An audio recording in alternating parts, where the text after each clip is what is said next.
ആദ്യകാലത്ത് ലോകം പുതുതായിരുന്നപ്പോൾ ഏദൻ എന്നൊരു മനോഹരമായ തോട്ടം ഉണ്ടായിരുന്നു.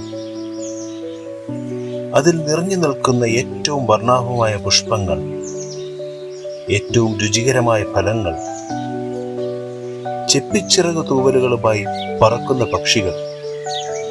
ഈ തോട്ടത്തിൽ ദൈവം ആദ്യത്തെ മനുഷ്യനായ ആദാമിനെയും ഹവ്വയെയും സൃഷ്ടിച്ചു. തോട്ടത്തിലെ ജീവിതം ഒരവസാനമില്ലാത്ത സന്തോഷ നാളുകളായിരുന്നു. ആദമും ഹവ്വയും ഈ അത്ഭുത തോട്ടം അന്വേഷണങ്ങളിലൂടെ യാത്ര ചെയ്തു. മൃഗങ്ങളുമായി സംവദിക്കുകയും വൻമരങ്ങളുടെ തണലിൽ വിശ്രമിക്കുകയും ഏറ്റവും മധുരമുള്ള ഫലങ്ങൾ ആസ്വദിക്കുകയും ചെയ്തു. മരങ്ങൾ അനവധി ഉണ്ടെങ്കിലും ഒരു പ്രത്യേക ശ്രദ്ധേയമായ ഒരു മരമുണ്ടായിരുന്നു.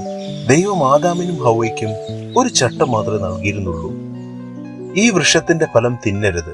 എന്നാൽ കൗതുകം വളരെ ശക്തമായ ഒരു അനുഭവമാണ്. ഒരു ദിവസം ഒരു കൗശലക്കാരനായ പാമ്പ് ഹവ്വയെ സമീപിച്ചു. ഈ ഫലം കഴിച്ചാൽ നീ ദൈവത്തെ പോലെ ബുദ്ധിയുള്ളവളാകും, നന്മയ്ക്കും തിന്മയ്ക്കും തമ്മിലുള്ള വ്യത്യാസം അറിയാൻ ഈ ഫലം ഉതകും എന്ന് പറഞ്ഞുകൊണ്ട് കഴിക്കാൻ പ്രേരിപ്പിച്ചു. ഫലം വളരെ ആകർഷകമായി തോന്നി, രുചികരമായ രൂപത്തിൽ വിളങ്ങി നിന്നു. പാമ്പിന്റെ കൂർമ്മ ബുദ്ധിയുടെ വാഗ്ദാനങ്ങളെ വളരെ പെട്ടെന്ന് മനോഹരമായി തോന്നി. ഹവ്വ ഫലത്തിൽ കൈവച്ചു. അത് പിഴുതെടുത്ത് ആദാമിനും കൊടുത്തു. പക്ഷെ അവർ ആദ്യമായി ഇത് ഭക്ഷിച്ചതോടെ അവരുടെ കണ്ണുകൾ വേറിട്ടൊരു വിധത്തിൽ തുറന്നു. തോട്ടത്തിലെ സന്തോഷത്തിന്റെ മധുരമുള്ള ജീവിതത്തിൽ അവർ ഇതുവരെ അറിഞ്ഞിട്ടില്ലാത്ത ഭയം, ലജ്ജ തുടങ്ങിയ വികാരങ്ങൾ അനുഭവിച്ചു. ദൈവം ഇതറിഞ്ഞപ്പോൾ അവരുടെ അനുസരണമില്ലായ്മയിൽ ദൈവം വളരെ ദുഃഖിതനായി. ദൈവം അവരെ തോട്ടത്തിൽ നിന്നും പുറത്തു മാറ്റി.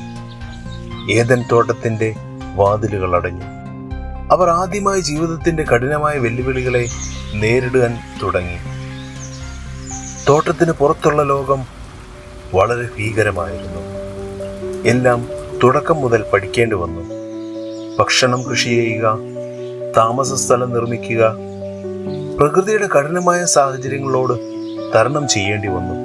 ലോകം അഭ്യസ്തമായിരുന്നില്ല. അവർ ജീവിതത്തിന്റെ അടിസ്ഥാന പാഠങ്ങൾ പഠിക്കേണ്ടി വന്നു. മുമ്പോട്ട് അവരുടെ യാത്ര സന്തോഷവും ദുഃഖവും വിജയവും പരാജയങ്ങളും നിറഞ്ഞു നിന്നു. അവർ തങ്ങളുടെ മക്കളെ വളർത്തി. നല്ല തീരുമാനങ്ങൾ എടുക്കുന്നതിനും അത് നിലനിർത്തുന്നതിനും പഠിപ്പിച്ചു. ജീവിതത്തിലെ ഓരോ വെല്ലുവിളികളും അവർ ധൈര്യത്തോടെ നേരിടുകയും ആ നിമിഷങ്ങളുടെ സന്തോഷം പൂർണ്ണമായി അനുഭവിക്കുകയും ചെയ്തു. പുതിയ ലോകത്തിലെ അത്ഭുതങ്ങളും കുടുംബമായുള്ള കൂട്ടായ്മകളും മാനസികമായ ശക്തിയെ കണ്ടെത്താൻ സഹായിച്ചു. ദൈവത്തിനോട് അനുസരണക്കേട് കാണിക്കാതെ നല്ല തീരുമാനങ്ങൾ എടുക്കാൻ അവർ തങ്ങളുടെ കുട്ടികളെ പഠിപ്പിച്ചു. അടുത്ത പ്രാവശ്യം മറ്റൊരു കഥയുമായി വീണ്ടും കാണാം.